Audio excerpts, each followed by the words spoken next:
தினம் ஒரு திருக்குறள். அறத்துப்பால் பாயிரம். 7வது அதிகாரம். மக்கட்பேறு. 62வது குறள். எழுப்பிறப்பும் தீயவை தீண்டா பழிப்பிறங்கா பண்புடை மக்கட்பெறின். இந்த குறளின் விளக்கம். பழிச்சொல் ஏற்படாத நற்பண்புடைய மக்களை பெற்றிருந்தால் ஒருவனுக்கு 7 பிறப்பிலும் தீவினை பயன்களாகிய துன்பங்கள் அணுகாது.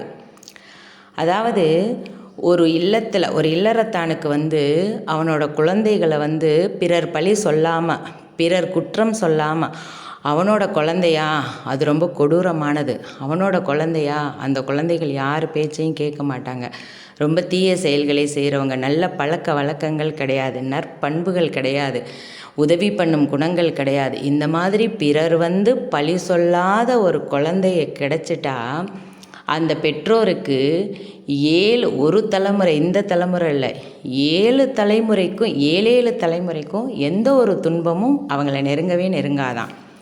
பழியில்லாத நல்ல பண்புடைய மக்களை பெற்றால் ஒருவனுக்கு 7 பிறவியிலும் தீவினை பயனாகிய துன்பங்கள் சென்று சேரவே சேராது.